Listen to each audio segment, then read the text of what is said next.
Assalamualaikum warahmatullahi wabarakatuh. Ketemu lagi dengan saya Fitri Islamiati dengan mata kuliah yang sama, yaitu akuntansi perpajakan.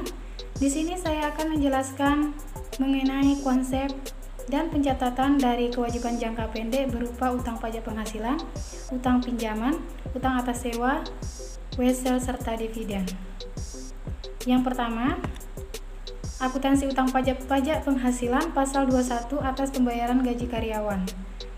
Secara ringkas, pajak penghasilan 21 atau penghasilan neto dikurang PTKP dikali tarif pajak pasal 17 Undang-Undang Pajak Penghasilan sama dengan dalam kurung penghasilan bruto dikurang biaya jabatan dikurang iuran pensiun dan iuran THT dan JHT yang dibayar sendiri dikurang PTKP dikali tarif pajak pasal 17 Undang-Undang Pajak Penghasilan. Bagi yang tidak memiliki NPWP, tarif lebih tinggi 20% dari tarif yang memiliki NPWP. Yang kedua, akuntansi utang pajak penghasilan pasal 23 atas bunga pinjaman. Berdasarkan Undang-Undang Pajak Penghasilan Nomor 36 Tahun 2008 Pasal 23, bunga yang bukan merupakan objek pajak adalah bunga yang diterima bank karena dimasukkan sebagai penghasilan bank. Atas penghasilan bunga sebagaimana dimaksud dalam pasal 4 ayat 1 huruf F dipotong pajak oleh pihak yang wajib membayar dengan tarif sebesar 15% dari jumlah bruto. Yang ketiga, akuntansi utang pajak penghasilan pasal 23 atas sewa. Atas sewa sehubungan dengan penggunaan harta, kecuali yang dimaksud dalam pasal 4 ayat 2, dipotong pajak oleh pihak yang wajib membayar dengan tarif sebesar 2%. Sewa angkutan darat dengan presentase penghasilan neto sebesar 10%. Sewa harta lainnya 30% dan jumlah bruto. Sedangkan sewa tanah dan atau bangunan dikecualikan dari pasal 23. Baiklah, yang keempat, akuntansi utang pajak penghasilan pasal 26 SPLN.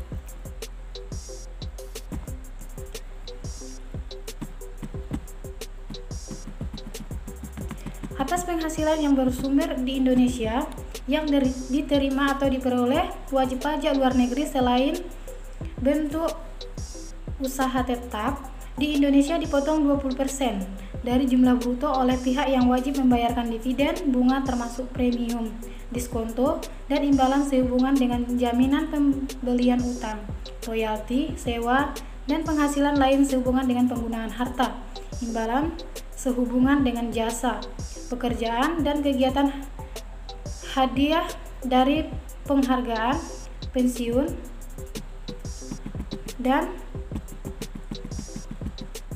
pembayaran berkala lainnya, premi swab, dan transaksi lindung nilai lainnya, dan keuntungan karena pembebasan utang. Hal yang menentukan seorang individu atau perusahaan dikategorikan sebagai wajib pajak luar negeri di sini ada dua. Yang pertama, seorang individu yang tidak bertempat tinggal di Indonesia. Individu yang tinggal di Indonesia tidak lebih dari 183 hari dalam sewaktu 12 bulan, dan perusahaan yang tidak didirikan atau berada di Indonesia yang mengoperasikan usahanya melalui bentuk usaha tetap di Indonesia. Yang kedua, seorang individu yang tidak bertempat tinggal di Indonesia. Individu yang tinggal di Indonesia tidak lebih dari 183 hari dalam setahun atau 12 bulan, dan perusahaan yang tidak didirikan atau berada di Indonesia yang dapat menerima atau memperoleh penghasilan dari Indonesia tidak melalui menjalankan usaha melainkan suatu bentuk usaha tetap di Indonesia. Yang terakhir, akuntansi utang pajak atas wesel dan dividen. Di sini ada dua bagian. Yang pertama, utang pajak atas wesel. Utang wesel merupakan suatu surat utang yang disertai dengan dokumen perjanjian. Utang wesel ini dapat muncul akibat utang usaha yang tidak dibayarkan pada jatuh tempo sehingga muncul perjanjian atau kesepakatan maupun dikeluarkan untuk mendapatkan pinjaman. Yang kedua, utang pajak atas dividen. Pengumuman pembagian laba akan menimbulkan utang dividen tetap apabila pembagian laba dilakukan tanpa diumumkan terlebih dahulu, maka tidak akan menimbulkan utang dividen. Terutang dividen akan menimbulkan kewajiban pemotongan pajak penghasilan 23 sebesar 15% dari jumlah bruto. Baiklah, sekian penjelasan dari saya. Terima kasih. Mohon maaf atas segala kesalahan. Wabillahi taufiq wal hidayah. Wassalamualaikum warahmatullahi wabarakatuh.